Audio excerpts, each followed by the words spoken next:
तो आप ध्यान रखिए कि आपकी आदतों का फायदा कोई उठा ना सके। आदतें अच्छी तो होती हैं, पर आदतें कभी कभी मुसीबत का कारण भी बन जाती हैं। आदतें कभी कभी आपके लिए मुसीबत तो ला सकती हैं, मुसीबत के साथ साथ मृत्यु भी ला सकती है। इसीलिए कहा जाता है कि habits are good but sometimes habits can kill you. तो आप ध्यान रखिए कि आपकी आदतों का फायदा कोई उठा ना सके। आदतें मनुष्य को बहुत अच्छा बनाती हैं और साइकोलॉजिस्ट, रिसर्च साइंटिस्ट, डॉक्टर्स सभी कहते हैं कि अच्छी आदतें हमें अपनानी चाहिए और अच्छी आदतें हम अपनाएंगे तो हमारा जीवन भी बढ़ता है, स्वास्थ्य भी बढ़ता है, धन, यश सब चीज बढ़ती है। लेकिन कभी कभी ऐसा भी होता है कि उन अच्छी आदतों की वजह से या बुरी आदतों की वजह से, या मैं ऐसा कहूं कि आदतों की वजह से कोई किसी को मार भी सकता है या किसी की आदत उसकी मृत्यु का कारण बन सकती है। मैं आपको एक्सप्लेन करता हूं। श्री कृष्ण जब जरासंध को सामने के युद्ध से 16 बार मार न सके तो श्री कृष्ण ने सोचा कि जरासंध को किस प्रकार से मारा जाए, क्योंकि डायरेक्ट युद्ध यानी कि आमने सामने की जो लड़ाई थी उसमें जरासंध अजय था, उसे हराना असंभव था और वो उन्होंने 16 बार देख लिया था कि जरासंध हारने वाला नहीं है, मरने वाला नहीं है, तो उसको किस तरीके से मारा जाए। श्री कृष्ण भगवान ने थोड़ा सा ऑब्जर्वेशन किया, थोड़ा सा समझा, देखा इसकी एक आदत है, जरासंध की एक आदत थी कि वो ब्राह्मणों को कभी भी दान करने से मना नहीं करता था, ये उसकी एक हैबिट थी। तो उसने क्या किया, तो भगवान श्री कृष्ण ने क्या किया कि अर्जुन और भीम को लेके गए ब्राह्मण वेश में। वो खुद भी ब्राह्मण वेश धारण किया उन्होंने और अर्जुन और भीम के साथ, तीनों के साथ ब्राह्मण वेश में गए और शाम के समय गए, क्योंकि उनको रात भर उसके घर रुकना था, यानी कि उसकी राजमहल में रुकना था। इसलिए उन्होंने एक बहाना बनाया, उसको एक स्ट्रैटेजिक पॉइंट बोलते हैं, कि कहीं वो ऐसा ना हो कि वो बोले कि तुम बाहर रुक जाओ या तुम कल सुबह आना, कि नहीं, हम संध्या के समय आए हैं। और श्री कृष्ण भगवान ने बोला कि मेरे ये साथ ये जो 2 ब्राह्मण मेरे जो मित्र हैं, इन्होंने मौन व्रत रखा हुआ है और ये अपना मौन व्रत आधी रात को 12 बजे के बाद खोलेंगे, तो इनको आपसे क्या दक्षिणा चाहिए वो ये आधी रात के बाद ही बताएंगे आपको। तो वो एक ये आदत थी उसकी कि वो ब्राह्मणों को कभी मना नहीं करता था, उसकी वजह से वो ट्रैप हुआ और उसने उनको इनविटेशन देके उनको अपने राजमहल में रखा। और जब वो 12 बजे रात को गया उनसे मिलने के लिए, तो उसने भी ऑब्जर्वेशन किया, वो भी बहुत तपस्वी था, बहुत ज्ञानी था, कि भाई ये बॉडी बिल्डर जैसे दिखते हैं ये लोग, ऐसा किसी भी एंगल से ये ब्राह्मण तो दिखते नहीं है। तो उन्होंने बोला कि भाई तुम ब्राह्मण तो लगते नहीं हो, तुम बताओ कौन हो तुम। तो भगवान श्री कृष्ण ने बोला कि भाई मैं कृष्ण हूं और ये मेरे साथ जो है ये भीम और अर्जुन है, और हम तुमसे द्वंद्व युद्ध की मांग करते हैं, यानी कि 1% to 1% फाइट। जिसको जरासंध ने एक्सेप्ट किया, फिर दूसरे दिन युद्ध हुआ और फिर वो मारा गया।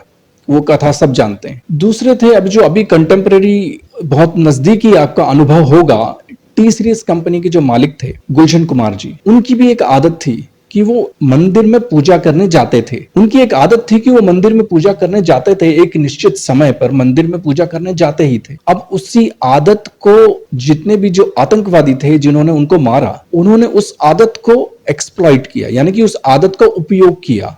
और वो उस समय जब वो मंदिर में आने वाले थे या उस समय उन्होंने स्ट्रैटेजिक पोजीशंस में खड़े रहे और जैसे ही वो आए पूजा करने के लिए, तुरंत उन पे ताबड़तोड़ गोलियां मार के उनकी हत्या कर दी। तो एक आदत की वजह से, वो मंदिर जाने की आदत की वजह से गुलशन कुमार जी की हत्या वो सक्सेसफुली कर सके। महाभारत में दानवीर कर्ण का एक पात्र आता है। अब कर्ण का भी एक आदत थी और उसकी आदत ये थी कि जब भी वो सूर्य भगवान की पूजा करेगा और पूजा करने के बाद तुरंत बाद अगर कोई उससे कुछ मांगेगा तो वो उसको मना नहीं करता था, वो उसको पक्के में पक्का 100% देता था। अब इसी आदत का उपयोग करके इंद्रदेव ने कर्ण से उसका कवच मांग लिया। और सब जानते हैं कि अगर कर्ण के पास वो कवच होता तो वो अजय था, उसे कोई परास्त ही नहीं कर सकता था। महाभारत में एक दूसरे पात्र हैं जिनका नाम था भीष्म पितामह, सब जानते हैं उनको। भीष्म पितामह की एक आदत थी कि वो सुबह सुबह गंगा किनारे ध्यान में बैठते थे और उनकी आदत ये थी कि जब वो ध्यान में बैठते थे उस समय दुर्योधन की पत्नी सुलोचना उनके पास आती थी, उनके चरण छूती थी और अपनी चूड़ियां खनकाती थी। तो उनकी चूड़ियों के खनकने की आवाज सुनकर हमेशा भीष्म पितामह उनको आशीर्वाद देते थे, सदा सुहागन रहो। दुर्योधन की पत्नी की चूड़ियों की आवाज सुनकर हमेशा भीष्म पिता उनको आशीर्वाद दे देते थे कि सदा सुहागन रहो। अब महाभारत में एक समय ऐसा आया जब भीष्म पितामह ने प्रतिज्ञा कर ली कि पांडव दूसरे दिन का सूर्यास्त नहीं देखेंगे, यानी कि दूसरे दिन सूर्यास्त होने से पहले पहले मैं 5 पांडवों को मार दूंगा। और अगर भीष्म पिता ने भीष्म प्रतिज्ञा कर ली तो पूरा संसार जानता है कि वो अपनी प्रतिज्ञा कुछ भी वो पूरा करते हैं या करते थे। जब ये बात भगवान कृष्ण को पता चली तो उन्होंने द्रौपदी को कहा कि एक काम कर द्रौपदी, भीष्म पितामह की एक आदत है कि वो सुबह सुबह रोज गंगा किनारे ध्यान करते हैं, और ध्यान करते हैं तो उस समय दुर्योधन की पत्नी उनसे आशीर्वाद लेने के लिए आती है और वो चूड़ियां खनकाती है। तो तुम ऐसा करना कि दुर्योधन की पत्नी आने से 10 मिनट पहले तुम पहुंच जाना और उनके चरण छूकर अपने चूड़ियां खनका देना। उससे उनको ऐसा लगेगा कि ये दुर्योधन की पत्नी है, तो वो आशीर्वाद दे देंगे कि सदा सुहागन रहो। और जैसे ही वो आशीर्वाद दें सदा सुहागन रहो, तुम उसको बस इतना बोल देना कि भीष्म पितामह जी, आपका वचन सदा सत्य ही होता है, आपका वचन कभी मिथ्या नहीं होता, बाकी फिर मैं देख लूंगा। और हुआ ही ऐसा।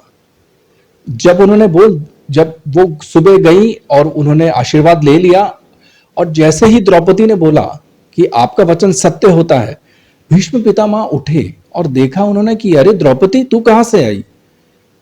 तो उन्होंने कहा कि मुझे तो भगवान कृष्ण ने भेजा था। भगवान श्री कृष्ण ने फिर भीष्म पितामह से कहा कि भीष्म पितामह, अब तो आप फंस गए। तो उन्होंने बोला, भगवान कैसे? बोला कि कल एक दिन पहले आपने भीष्म प्रतिज्ञा की थी कि आज आप 5 पांडवों को मार देंगे सूर्यास्त से पहले पहले, और अभी आपने इनको आशीर्वाद दे दिया द्रौपदी को कि सदा सुहागन रहो। तो अब आप बताइए कि आपकी कौन से वाक्य सत्य होगा, कौन सा वचन सत्य होगा, वो वचन जो आपने कल दिया था या वो वचन जो अभी दिया है आपने? तो इस तरीके से उन्होंने उनको ट्रैप किया और फिर उनको भीष्म पितामह को उनको फिर आगे जाके उन्होंने उनको मारा, अर्जुन के द्वारा मरवाया।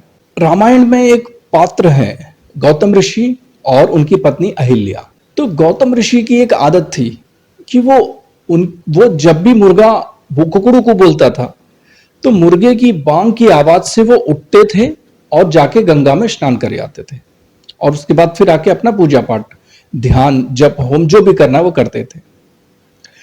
और गौतम ऋषि की पत्नी अहिल्या बहुत ही सुंदर थी, और देवराजेंद्र ने जब गौतम ऋषि की पत्नी अहिल्या को देखा तो उसका मन उनके प्रति मोह गया। तो गौतम ऋषि की जो आदत थी, वो मुर्गे की बांग की आवाज सुनकर वो गंगा स्नान करने जो चले जाते थे, उसकी आदत का उन्होंने फायदा उठाया। उन्होंने क्या किया, इंद्रदेव ने आधी रात को मुर्गे की आवाज में कुकड़ू को बोला और मुर्गे की आवाज में बांग दी। उससे गौतम ऋषि के उठ गए और उठकर वो सीधे गंगा स्नान करने चले गए। और इंद्रदेव ने फिर गौतम ऋषि का वेश धारण करके छल पूर्वक अहिल्या का शील भंग किया या उसके साथ गलत तरीके से रेप किया। तो ये कुछ कथाएं थी या कुछ पॉइंट्स थे एक्चुअली कि आदतें अच्छी तो होती हैं, पर आदतें कभी कभी मुसीबत का कारण भी बन जाती हैं। आदतें कभी कभी आपके लिए मुसीबत तो ला सकती हैं, मुसीबत के साथ साथ मृत्यु भी ला सकती है। इसीलिए कहा जाता है कि habits are good but sometimes habits can kill you. तो आप ध्यान रखिए कि आपकी आदतों का फायदा कोई उठा ना सके। धन्यवाद।